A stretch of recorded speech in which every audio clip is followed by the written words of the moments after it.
Meenakshi Faculty of Pharmacy. Admission open for B.Pharm. Apply now. Summer vandachu. What's your plan for this holiday? Enga kitta vitrunga. Naanga paathukurom. With GT Holidays. GT Holidays, South India's #1 travel brand.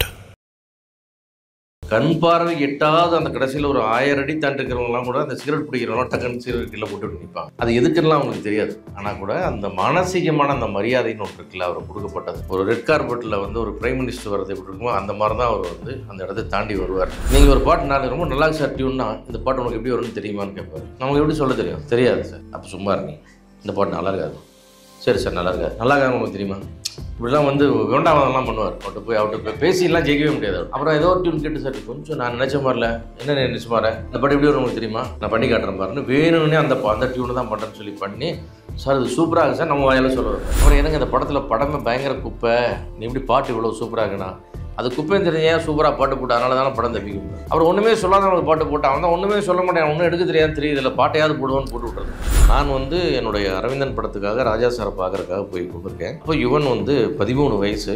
இங்கே வா அப்படின்னு கேட்குறேன். என்ன uncle அப்படின்னு. எங்கே போயிட்டு வரேன்? இல்லை விளையாண்டு வரேன். ஏன் ஸ்கூலுக்குலாம் போகிறேன்? போகிறது இல்லையா? ஸ்கூலுக்குலாம் போகிறது எனக்கு பிடிக்காதுண்ணா. பிடிக்காதுன்னா என்ன பண்ண போகிறேன் அப்படின்னு கேட்டேன். ஒரு படம் மியூசிக் கொடுங்க பண்ணுறேன் சார். வந்தேன் ஏன் ஸ்கூலுக்கு போனால் ஸ்கூலுக்கு போகிறது பிடிக்காது, வேறு என்ன பண்ணுறேன் கேட்டால் ஒரு படம் மியூசிக் கொடுன்னு சொல்கிறான் சார் அப்படின்னு. சரி கொடுத்துரு அப்படின்னாரு. அந்த சின்ன பையன் சொல்கிறான், நீங்களும் இப்படி சொல்கிறீங்க. இல்லையா அவனுக்கு என்ன மியூசிக் தெரியாதுன்னு எனக்கு தெரியவே தெரியாது. காலத்துக்கு அவனை இன்ட்ரடியூஸ் பண்ணுற பெருமை மட்டும் உனக்கு இருக்குன்னு சொன்னான். பிரசாத் ஸ்டுடியோவில் வந்து ஒரு எண்டில் அவருடைய ரெக்கார்டிங் தியேட்டர் இருக்கும், இன்னொரு எண்டில் வந்து அவருடைய கம்போசிங் ரூம் இருக்கும். அவர் அந்த கம்போசிங் ரூமில் ரெக்கார்டிங் தியேட்டர்லேருந்து கம்போசிங் ரூம்லேருந்து புறப்பட்டு ரெக்கார்டிங்க்கு வரான்னு சொன்னால் நீங்கள் அந்த திருவிளையாடலில் ஒரு பாடல் வரும், ஆடும் பொருள் நிற்கவும் நிற்கும் பொருள் அசைவும்னு ஒன்று வரும். அந்த மாதிரி வந்து யார் வந்து சொல்கிறாங்க அந்த இன்ஸ்ட்ரக்ஷனு, யார் அதை கேட்குறாங்கன்னா தெரியாது. எல்லா கேட்லேயும் அப்படியே வர வண்டியெல்லாம் அப்படியே நிற்கும், இந்த பக்கம் அந்த பக்கம் வர வண்டியெல்லாம். ஏன்னா அந்த ஸ்டுடியோ மட்டும் இல்லை, அது ரெக்கார்டிங் தியேட்டர் மட்டும் இல்லை, அந்த பக்கம் நிறைய ஸ்டுடியோஸ்லாம் இருக்குது, நிறைய பேர் வருவாங்க. எல்லாம் அங்கங்கே அப்படியே நிற்கும், அந்தந்த கார்லாம் அங்கே நிற்கும். கண் பார்வை எட்டாவது அந்த கடைசியில் ஒரு 1000 அடி தாண்டி இருக்கிறவங்களாம் கூட அந்த சிகரெட் பிடிக்கிறவங்களாம் டக்குன்னு சிகரெட் கீழே போட்டு நிற்பாங்க. அது எதுக்குலாம் அவங்களுக்கு தெரியாது. அவர் பார்க்கவா போகிறாரு. ஆனால் கூட அந்த மானசீகமான அந்த மரியாதைன்னு ஒன்று இருக்குல்ல அவர் கொடுக்கப்பட்டது. அப்படியே வந்து நீங்கள் வந்து ஒரு ரெட் கார்பெட்டில் வந்து ஒரு பிரைம் மினிஸ்டர் வரது எப்படி இருக்குமோ அந்த மாதிரி தான் அவர் வந்து அந்த இடத்தை தாண்டி வருவார். அந்த நேரத்தில் வந்து அந்த கேப்பை தான் நாங்கள்லாம் பயன்படுத்திக்குவோம். ஏன்னா உள்ளே போயிட்டாருலாம் பேச மாட்டார், ரெக்கார்டிங் தேட்டரில் போனாலும் பேச மாட்டார், கம்போசிங் போனாலும் பேச மாட்டார். அப்படிம்பார். சார் ரெக்கார்டிங் சொல்லிட்டு இதுக்கு அப்படியே அது பேசிட்டே 2-3 கேட்டு என்னன்னு சொல்லிட்டு இப்படி வந்துடுவார். அங்கே என்ன நமக்கு ரிசல்ட் கிடைக்குதோ அதுதான் நம்மளுடைய ரெக்கார்டிங். அந்த கேப்பு தான். அந்த மாதிரி வந்து ஒரு தனி மனிதனாக வந்து ஒரு மிகப்பெரிய ஒரு அடையாளத்தை அவர் உண்டாக்குனார். காரணம் வந்து அவருடைய டெடிக்கேஷன். அவருக்கு இசையை தவிர எதுவுமே தெரியாது, அதை தவிர வேறு எதுவுமே செய்ய மாட்டார்ன்ற அவர் மேலே வந்து நம்ம வந்து எப்படி வந்து ஒரு ஒரு ஒரு ஒரு சன்னியாசிட்டியோ ஒரு ஒரு ஒரு குருக்கள்கிட்டையோ போனோம்னா அவங்களுக்கு என்ன தெரியும்? அவங்களுக்கு அந்த அந்த அந்த அந்த விஷயங்களை தவிர எதுவுமே தெரியாது. ஐயா சாமி நீயே சரண் அப்படி விழுகுற அந்த மாதிரி இவருக்கு வந்து மியூசிக் காலையில் 5 மணிக்கு எந்திரிச்சு மியூசிக்னா யோசிக்க ஆரம்பித்தா ராத்திரி 10 மணிக்கு படுக்க வரைக்கும் மியூசிக். நடுவில் எந்த வேலையும் கிடையாது, சாப்பாட்டில் இன்ட்ரெஸ்ட் இல்லை, நண்பரோட அரட்டை அடிக்கிறது இன்ட்ரெஸ்ட் கிடையாது, வேறு எதுவுமே செய்கிறது கிடையாது, மியூசிக் தவிர எதுவுமே கிடையாது. ஒரு நாளைக்கு காலையில் வந்தார்னா காலையில் ஒரு சாங், சாயங்காலம் ஒரு சாங். இன்றைக்கெல்லாம் ஒரு சாங் பண்ணுறதுக்கு நமக்கு 15 நாள் ஆகுது. அந்த 15 நாள் கழிச்சு அது எப்படி வரும்னு நமக்கு தெரியாது. அந்த மாதிரி வந்து அவர் கூட வந்து அந்த கம்போசிங் ரூமில் உட்காந்து அவரோட ஒர்க் பண்ணுறது அதெல்லாம் வந்து அவருடைய அந்த நாம் என்ன நினைக்கிறோமோ அதை தாண்டி இன்னொரு விஷயம் வர்றது நம்ம எதிரில் வந்து பார்க்கறதுக்கெல்லாம் அதெல்லாம் நான் வந்து என் சினிமா வாழ்க்கையில் எனக்கு கிடைச்ச ஒரு பெரிய ஒரு வரமாக எடுத்துக்கிறேன் அதெல்லாம். ஏன்னா அது எல்லாத்துக்கும் கிடைக்கிற வாய்ப்பு இல்லை இல்லையா? அதனால் அது கிடச்சிது. ஒரு சுச்சுவேஷனை டைரக்டர் சொன்ன உடனே அதை அப்படியே ஒரு 10 மடங்கு பெருசாக்கி கொண்டாந்து ப்ரெசென்ட் பண்ணுற வேலை இருக்குல்ல. ஏன்னா நம்மளும் வேறு மியூசிக் ஒர்க் பண்ணியிருக்கோம், அது நம்ம சொல்லி மெனக்கட்டி இப்படி அப்படின்ற ஃப்ரெண்ட்ஸ்லாம் கொடுத்து நாம் ஏதோ 100 சாங்கெல்லாம் ரெடி பண்ணிட்டு போய் அதையெல்லாம் சொல்லி கொடுத்து இதெல்லாம் கேட்கணும். அவர்கிட்ட போய் அதெல்லாம் இல்லை, இந்த மாதிரி அப்படியா அப்படின்னு சொன்னோடனே அந்த வெறும் ஹார்மோனியத்தில் அந்த வெறும் விரலை மட்டும் வச்சு தட்டிட்டு ஒரு தத்தகாரம் போட்டார்னா ஒரு டியூன் போட்டார்னா முதல் 2 லைனோடு அந்த பாட்டு வரும். அதுதான் முடிவு. நீங்கள் ஒரு பாட்டு நான் ரொம்ப நல்லா சார் டியூன்னா இந்த பாட்டு உனக்கு எப்படி வரும்னு தெரியுமான்னு கேட்பார். நமக்கு எப்படி சொல்ல தெரியும்? தெரியாது சார். அப்போ சும்மா இருங்க, இந்த பாட்டு நல்லா இருக்காது. சரி சார் நல்லா இருக்காது. நல்லா இருக்காது உங்களுக்கு தெரியுமா? இப்படிலாம் வந்து வேண்டாம் பண்ணுவார். அவர்கிட்ட பேசிலாம் ஜெயிக்கவே முடியாது அவர்கிட்ட. அப்புறம் ஏதோ ஒரு டியூன் கேட்டு சார் கொஞ்சம் நான் நினச்ச மாதிரில என்ன நினச்ச மாதிரி இந்த பாட்டு எப்படி வரும் உங்களுக்கு தெரியுமா? நான் பண்ணி காட்டுறேன் பாருன்னு வேணும்னே அந்த டியூனை தான் பண்ணுறேன்னு சொல்லி பண்ணி சார் இது சூப்பராக இருக்குது சார் நம்ம வாயால் சொல்ல வைப்பார். உனக்கு இதை பற்றி தெரியாதுல்ல நீ வாய முடியும். அதனாலே என்னாச்சுன்னா நிறையா டேரக்டர்ஸ் கடைசியில் ஒரு லெவலில் வந்து யாருமே கருத்து சொல்கிறதெல்லாம் நிறுத்திட்டாங்க. இதுதான் கதை, இதுதான் சுச்சுவேஷன், அதோடு நிறுத்திடுவாங்க. அப்புறம் மீதி எல்லாம் அவர் கொடுப்பார். அந்த மாதிரி வந்து என்னுடைய ஒரு 45 ஆண்டுகளில் சினிமா வரலாற்று நான் பார்க்க முடியல, இன்னொருத்தரை பார்க்க முடியல, அஃப்கோர்ஸ் யாருமே பார்க்க முடியல. அவருடைய அதே மாதிரி வந்து ஒரு எக்கனாமிக்னு ஒன்று இருக்குல்ல. இன்றைக்கெல்லாம் எங்கேயோ போயிடுச்சு பட்ஜெட்லாம். அன்றைக்கெலாம் அப்படியே சும்மா வந்தீங்கன்னா ஒரு 70,000 80,000 காலையில் ஒரு பாட்டு ரெடி ஆகிடும், சாயங்காலம் ஒரு பாட்டு ரெடி ஆகிடும்.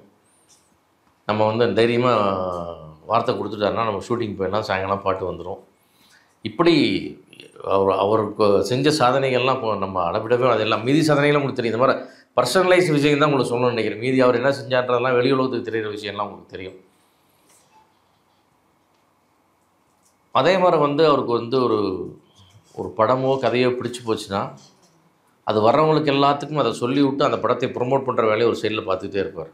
இது வந்தாயம் அந்த மாதிரி அந்த எண்ணங்களெல்லாம் உண்டு. அவர்கிட்ட போய் ஒரு நல்ல கதையை சொன்னீங்கன்னா அது பல பேருக்கு போய் சேர்ந்துடும். அப்புறம் இந்த பாட்டு ரொம்ப நல்லா சொன்னாங்க, கதை அப்படி சொன்னாங்க, அந்த கதை எனக்கு பிடிச்சதுனால தான் அந்த பாட்டு எப்படி வருதும்பார். அப்புறம் எனக்கு இந்த படத்தில் படமே பயங்கர குப்பை, நீ எப்படி பாட்டு இவ்வளோ சூப்பராக இருக்குண்ணா, அது குப்பைன்னு தெரிஞ்சு ஏன் சூப்பராக பாட்டு போட்டு அதனால தானே படம் தப்பிக்கும்பார். சார் ரெண்டையும் அவரே சொல்லுவார், எது கேட்டாலும் அவரே சொல்லுவார். இதுவாகவும் அவர் இருப்பார், அதுவாகவும் அவர் இருப்பார். அதனால் பாசில் வந்து சொன்னார்னா எனக்கு ரொம்ப இம்ப்ரெஸ் ஆகிட்டு. அவர் சொல்கிற விஷுவலாக அழகாக இருக்கும், சொல்லும் போதே அப்படியே கண் முன்னாடி வரும், நான் அப்படியே பாட்டு போட்டுருவேன்.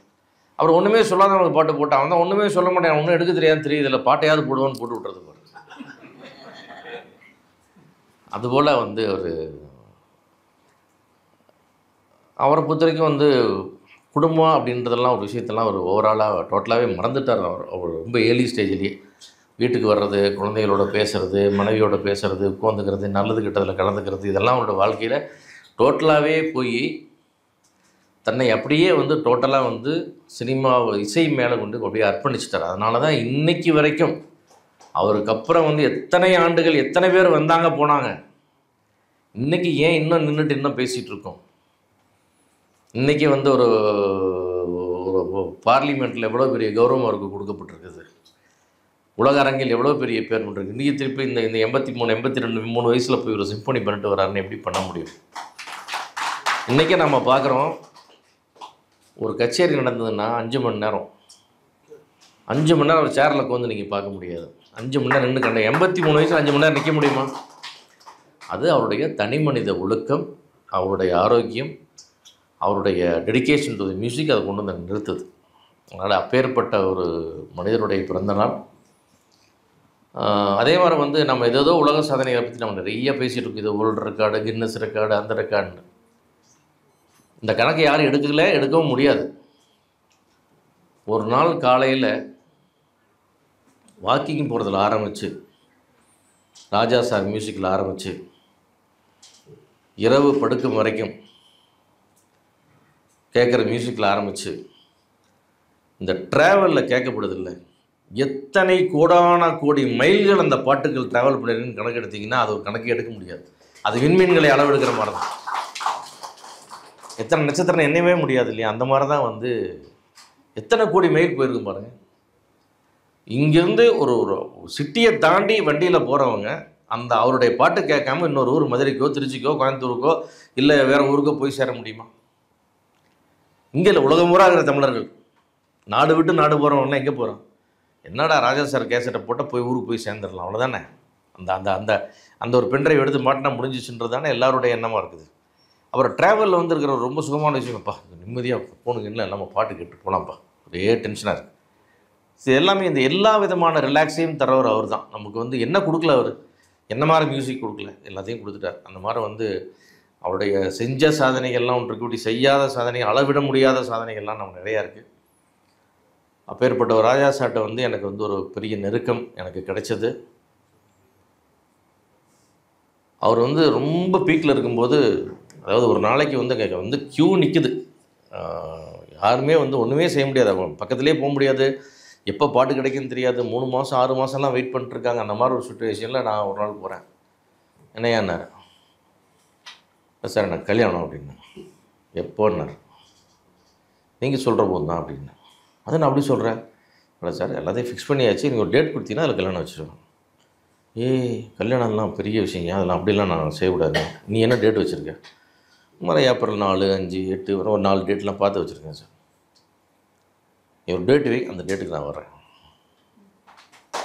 சரி சார், சரி சார். அடுத்தது அங்கே தான் அடுத்த சிக்கலே இருக்குது நான் சொல்கிறது. சார் கல்யாணம் எங்கள் ஊரில் கோபிச்செட்டிப்பாளையத்தில். கோபிச்செட்டிப்பாளையத்துலையா? வந்தால் 2 சாங் போயிருமீங்க, 2 ப்ரொடியூசர் நான் அலுவலகத்தை பார்க்கணுமே.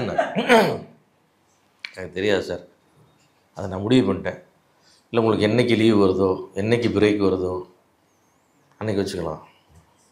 இல்லை அதெல்லாம் பண்ணக்கூடாது, கல்யாணம் இப்படி முடிவு பண்ணிட்டீங்கள, சரி நான் வரப்போ. சார் அந்த மாதிரி ஒரு சுச்சுவேஷனில் இரவு வந்து ப்ளூ மவுண்டன் ட்ரெயினில் ஏறி ஈரோடுலேருந்து காரில் கோபிச்செட்டிப்பாளையம் வந்து என் கல்யாணம் அட்டன் பண்ணி என்னுடைய கல்யாணத்தில் மைக்கில் வாழ்த்தி பாட்டு பாடி அதன் பிறகு இருந்து சாப்பிட்டுட்டு புறப்பட்டு வந்தார். இந்த சிவான்ற கேரக்டர் எங்கே பரபரப்பாச்சுன்னா, அன்றைக்கி எல்லோரும் ரெக்கார்டிங் தேட்டர் என்ன, அதாவது இண்டஸ்ட்ரி இருக்கிற எல்லாருமே டெய்லி ஒரு வாட்டி அந்த பிரசாத் ஸ்டுடியோ ரெக்கார்டிங் தேட்டரை வந்து அப்படி எட்டி பார்த்துட்டு போயிடுவாங்க. வந்து பார்த்தா ராஜா சார் இல்லையா, அவர் பௌர்ணமிக்கு தானே ஊருக்கு போவார், இன்றைக்கி எங்கே போனார், இன்றைக்கி எங்கே போனார், இல்லை அது மாதிரி கல்யாணத்துக்கு போவார். யார் கல்யாணம்?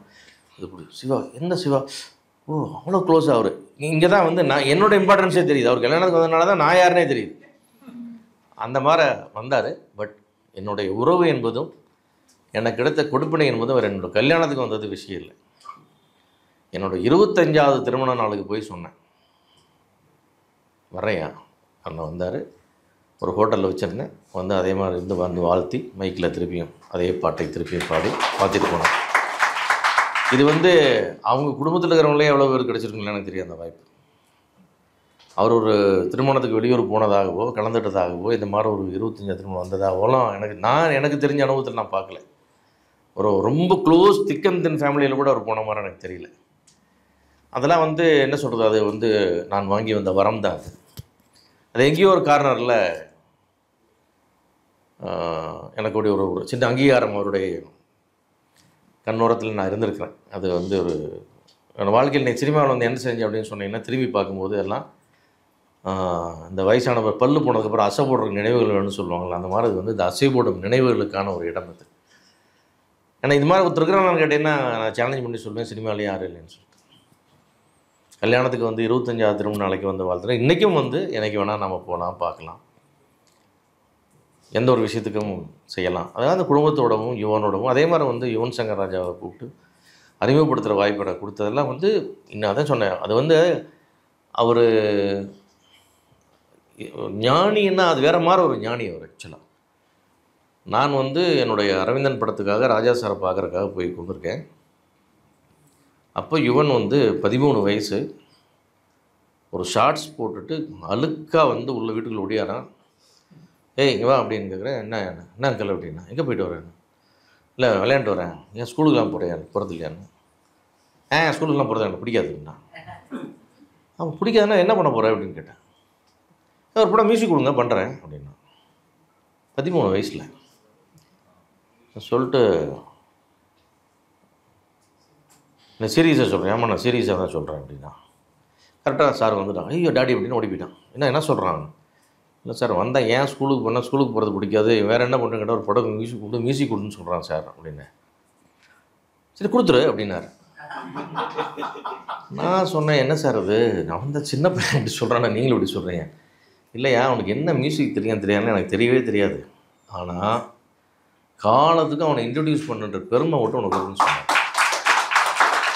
இது வந்து இதுதான் ஞானின்றது. அவர் வந்து அப்பாவா பேசினாரா, மியூசிக் டேரக்டராக பேச, என்ன மியூசிக் டேரக்டராக அவருக்கு என்ன பண்ணுவான்னு அவருக்கு தெரியவே தெரியாது. அது ஒரு ஞான பார்வை அது. அதே மாதிரி வந்து இன்றைக்கி வந்து எந்த வரலாறு எடுத்தாலும் எங்கே திரும்பினாலும் இந்த வரலாறு யாரும் மாற்ற முடியாது. யுவன் சங்கர் ராஜா யார் அறிமுகப்படுத்தினா, அமாகரேஷன் டி சிவா அறிமுகப்படுத்தினா அவருடைய படம் அரவிந்தர். இது வந்து காலத்தால் மாற்ற முடியாத ஒரு வார்த்தை இல்லை. அது எனக்கு கொடுத்து அந்த கௌரவத்தை எனக்கு அப்போயே சொன்னார், இந்த கௌரவம் உனக்கு இருக்குன்னு சொன்னார். அதே மாதிரி வந்து யுவன் சங்கர் மியூசிக் போட்டு நான் மட்டும் போட்டுட்டனே தவிர என்ன பண்ணுவோன்னே தெரியாது. டேரக்டர் ரவுண்டில் வந்தாங்க பழனி பாரதி வந்தார், பாட்டெல்லாம் எழுதினார், ரெக்கார்டிங் தியேட்டர் போட்டோம். எப்படி ராஜா சார் வந்து இத்தனை வருடங்கள் இவ்வளோ அனுபவத்தில் என்ன செய்கிறாரோ 13 வயசில் காலையில் 9 மணிக்கு வந்தால் நைட்டு 10 மணிக்கு 2 சாங்கும் கேசட் எடுத்து என் கையில் கொடுத்துட்டு புறப்பட்டு போயிட்டான். அந்த யுவன் சங்கர் ராஜாவை அன்னைக்கு அவனை அடையாளம் கண்டார். அவனுக்கு என்ன தெரியும்னே தெரியும். ஏன்னா அவர் வீட்டில் வந்து என்னோட பசங்க என்ன படிக்கிறாங்க, இவளுக்கு என்ன தேவை, வீட்டில் என்ன, இதெல்லாம் எதுவுமே அவர் தெரியாது, தெரிஞ்சுக்கவும் மாட்டார். அவன் எத்தனை ஸ்டாண்டர்ட் படிக்கிறான்னு கேட்டால் கூட அவருக்கு தெரியாது. அவர் வந்து சொன்னார் அவனுக்கு என்ன பண்ணுவான்னு தெரியாது. அதே மாதிரி அவர் என்ன பண்ணுவான்னு அவருக்கு தெரியாது. ஆனால் அந்த பையன் வந்து தொட்டான் பாருங்க, உட்காந்தான், கீபோர்டில் உட்காந்தான், வாசித்தான், டியூன் போட்டால், ரெக்கார்ட் பண்ணால், அற்புதமாக 2 பாட்டு கொடுத்துருப்போம். இன்றைக்குமே அரவிந்த் எழுதினா காதல் காதல் என்று பூக்கள் பேசுன்னு ஒரு பாட்டு கேட்டிங்கன்னா யுவனில் அதுதான் ஃபஸ்ட்டு பாட்டு.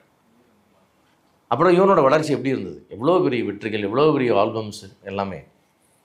அந்த மாதிரி வந்து அவருடைய ஒரு பெரிய வரம்போல் கொடுத்தது. அதே மாதிரி வந்து நிறையா தொலைக்காட்சிகள் சொல்லப்பட்ட விஷயந்தான் அது. தெரியாமல் இருக்கிறவங்களுக்கு இது ஒரு புது செய்தியாக இருக்கட்டும். ராஜா சார்ட்ட பாட்டு வாங்குறதுன்றதே ஒரு பெரிய சேலஞ்சிங்கான விஷயம். அதில் வந்து சேலஞ்சுக்கே ஒரு சேலஞ்சு மாதிரி என் லைஃப்பில் ஒரு சம்பவம் நடந்தது. என்னுடைய சின்ன மாப்பிள்ளை படம் நடக்கும்போது ஒரு பஸ் ஸ்டாண்ட் செட்டு போட்டு ஷூட்டிங் நடத்திட்டு இருந்தோம். அவர் படத்தில் ஒரு கூலியாக வருவார் பஸ் ஸ்டாண்டில். அதனால் வந்து ஒரு ஒரிஜினல் எடுக்க முடியாதுக்கான ஒரு பஸ் ஸ்டாண்டே போட்டு, அப்போல்லாம் இங்கே நிறைய பஸ்ஸெல்லாம் இங்கே ப்ரைவேட் பஸ்லாம் சென்னையில் கிடையாது. வெள்ளூர்லேருந்து 15-20 பஸ்ஸு வாடகை கொண்டு வந்து போட்டு ஒரு 10 நாளாக ஷூட் பண்ணிகிட்ருக்கோம். மறுநாள் லாஸ்ட் டே ஷூட்டு, அப்படியே தான் ஷூட் இருக்குது. பிரபு சார் என்ன சொன்னார், சிவா எனக்குன்னு போட்ட முதல் செட்டு இது தான். ஏன்னா எல்லோரும் போட்ட செட்டில் தான் போய் ஷூட் பண்ணுவாங்க. செட்டு இது தான், இதில் வந்து ஒரு சாங் இருந்திருந்தா நல்லா இருக்காது அப்படின்னு கேட்டார். உடனே சந்தான பாரதி டேரக்டரும் அம்மாவும் ரொம்ப நல்லா இருக்குமே, ஏன் யோசிக்காமல் விட்டோமே, நல்ல சீக்வன்ஸ் ஒன்று வச்சுருக்கலாம் இந்த இடத்துல அப்படின்னு சொன்னோடனே சரி என்ன தான் பண்ணுறது, நாளைக்கு ஆஃப் டே தான் ஷூட்டிங் இருக்குது. அதுக்கப்புறம் ஏன்னா அந்த செட்டை மெயின்டைன் பண்ண இந்த வேலூரில் இருக்கிற பஸ்ஸெல்லாம் போயிடுச்சுன்னா திருப்பி ஒரு மறுபடியும் வர வைக்கணும், அந்த 15-20 பஸ்ஸு வர வைக்கணும், எல்லாமே ரொம்ப செலவாகும். சரி சாங் கிடைச்சா தான் ராஜா செட் எப்படி போய் சாங் வாங்குறது, சரி போய் தான் பார்ப்போமே அப்படின்ட்டு ராத்திரி ஒரு 9:30க்கு போய் நாங்கள் வீட்டில் நிற்கிறோம். ஷூட்டிங் முடிச்சுட்டு போய் சார் வரவங்க என்ன எங்கே வர்றீங்க அப்படின்னாரு. ஏன்னா வீட்டில் போய் பார்க்குறவங்க ரொம்ப சில பேர் தான் பார்ப்பாங்க. இல்லை இது மாதிரி சார் சாங்கு எடுத்துகிட்ருக்கோம், ஷூட்டிங் ஒன்று நல்லா இருக்கேன், அந்த கதை ரொம்ப பிரமாதமாக வரும் அந்த படம், பெரிய ப்ளஸ் உங்களுக்கு எல்லாத்துக்கும் அப்படின்னு பேசிட்டு இருந்தார். என்னெல்லாம் எடுத்தீங்க எல்லாம் சார், இது அவுட்டோர்லாம் முடிச்சுட்டேன் சார், அது முடிஞ்சுது, படமே முடிஞ்சுது, இன்னொரு செட்டில் தான் வேலை இருக்குது. சரி இப்போ என்னன்னார், இல்லை அந்த செட்டில் ஒரு சாங்கு தான் நல்லா இருக்குன்னு சாயங்காலம் பிரபு எல்லோரும் சொன்னாங்க, அதனால தான் வந்து சரி செட்டில் தானே சாங்கு தானே அது பண்ணிக்கலாம், எல்லா சாங்கும் முடிஞ்சது இல்லை அப்படின்னா, எல்லா சாங் முடிஞ்சது அது பண்ணிக்கலாம். இல்லை சார் நாளைக்கு வந்து அந்த செட்டு முடிஞ்சிருது, நாளைக்கு செட்டு முடிஞ்சிருது, அதுக்கப்புறம் வெயிட் பண்ணால் இவ்வளோ பஸ் எல்லாம் நிற்கும் அப்படி நான் முன்னக அவர் சந்தான பாரு சார், இல்லை அது அவர் ரொம்ப செலவாகுன்னு ஃபீல் பண்ணுறாரு, திருப்பி என்ன போட்டுவிடுவார். ஆமாம் செலவாகுன்றாரு. ஆமாம் சார் 20 பஸ்ஸு வாடகைக்கு எடுத்துருக்கோம், செட்டு போட்டிருக்கோம், டெய்லி அதுக்கு 25,000 வாடகை அந்த காலத்தில் எல்லாம் சொன்னோடனே இப்போ என்ன சொல்கிறீங்க, சரி வா நாளைக்கு வா பேசி விடியா, இப்போ தான் டயர்டாக இருக்கேன், நாளைக்கு வா பேசலாம். என்ன சந்தானம் வருது, இல்லைண்ணே காலையில் வந்து பார்க்கட்டுமா, ஏன் காலையில் வந்து பார்க்குறேன், இல்லை மத்தியானம் சாங்கு இல்லைன்னா எங்களுக்கு வேலை இல்லை, 1 மணியோட ஷூட்டிங் முடிஞ்சிடும் அப்படின்னா அப்படின்ட்டு, சரி காலைல வா பேசுவோம் அப்படின்னாரு. இல்லை சார் காலையில் சாங் பண்ணிடலாமா அவர், அவரையோ 2 பேருக்கு ரொம்ப திமிராயிடுச்சா, நீங்கள் ஓவராக அட்வான்டேஜ் எடுக்கிறீங்கன்ட்ட, முதல்ல வெளியே போங்க 2 பேரும், எங்கே வந்து கேட்குறீங்க, ஆனால் நாளை காலம் உங்களுக்கு சாங் வேணுமா, ஏன்னா வேலையில்லாமல் இருக்குது, நான் சரி சரி சரி சரி சரி சார் சரி சார் வேறு வழியில் சார் நாங்கள் எங்கே போவோம் அப்படி தானே வருவோம். அவர் ஏதோ பேசி அப்படியே சிரிச்சிட்டார், ஐயோ ரொம்ப நூல பண்ணுறீங்கடா 2 பேரும், என்ன காலையில் வந்து சாங் வேணும் உங்களுக்கு, காலைல கொடுத்தீங்கன்னா மத்தியானம் எடுத்துடுவோம்ல, நம்ம முடியுங்க சார் காலையில் 6:30 மணிக்கு போயிட்டு 7 மணிக்கு வந்தார், வந்து வந்தார் அது என்ன சுச்சுவேஷன் சொல்லு அப்படின்னாரு சொன்னார்.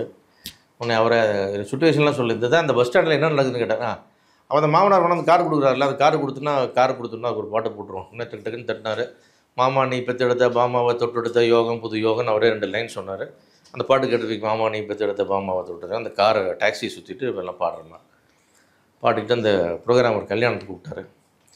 காலையில் யார் சாங் அது படக்கருப்பி அது அவரது மத்தியானம் சார் மத்தியானம் அந்த படம் இருக்குது சார் அப்படி பதறாரு. ஏன்னா இதெல்லாம் 6 மாதம் கழிச்சு ஒரு சாங் டேட்டு வாங்கியிருக்கேன்.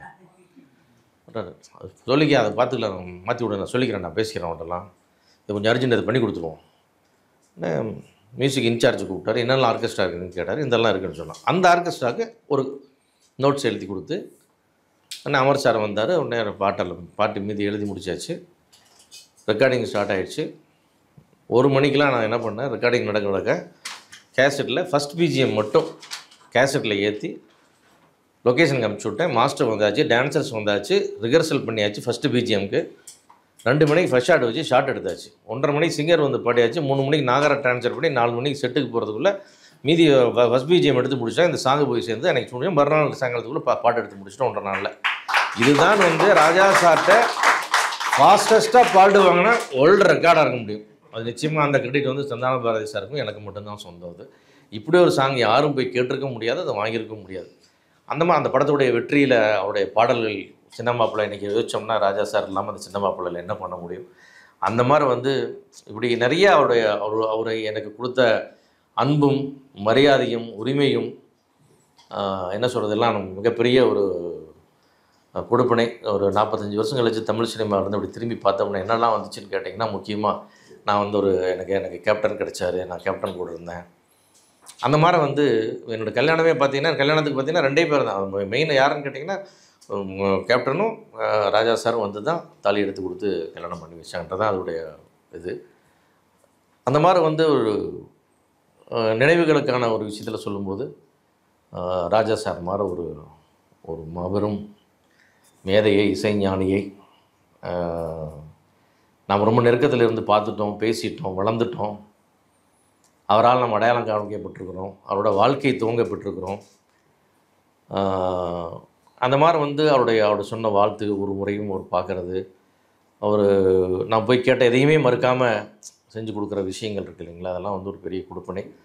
அதனால் வந்து இந்த தேனீக்களோட இதை ஷேர் பண்ணுறதுல எனக்கு ரொம்ப சந்தோஷம். ஏன்னா இந்த இடத்துல வந்து உங்களை எல்லாம் விட நான் ரொம்ப கிஃப்டட், பெரும் பாக்கியவான இந்த இடத்துல நான். அதனால் வந்து அந்த சந்தோஷத்தை எங்களோட ஷேர் பண்ணுறது தான் நான் அவருக்கு செய்கிற நன்றி கடனாக இருக்குது. இது மாதிரி போகிற இடத்துல எல்லாம் அவரை பற்றி அவருடைய விஷயங்களை பேசுகிறது மூலம் தான் அவருக்கு நம்ம ஏதாவது திருப்பி செய்ய முடியுமே தவிர வேறு எதையுமே அவருடைய இதுக்கு நம்ம கைமாறலாம் செய்ய முடியாது. அதனால் வந்து என் வாழ்நாள் உள்ளவரை நான் கேப்டனை பற்றி பேசுகிற மாதிரி ராஜா சாரை பற்றி பேசிட்டுக்கணுன்றது இட்ஸ் மை டியூட்டி. அதனால் வந்து அவர் வந்து இந்த 83 வயசில் 93 103 அந்த ஆரோக்கியம் குன்றாமல் இன்னும் நம்மளுக்கு அந்த இசையை வந்து நம்மளை அவர் கொட்டிக்கிட்டே இருக்கணும். கடவுள் அவருக்கு அற்புதமான ஆரோக்கியத்தையும் ஆயுளையும் கொடுத்து நம்மளோட நீண்ட நாள் வச்சிருக்கணும்னு வேண்டிய அத்தனை பேர் சார்பிலையும் என்னுடைய வேண்டுதலை தெரிவித்து விடைபெறுகிறேன். நன்றி.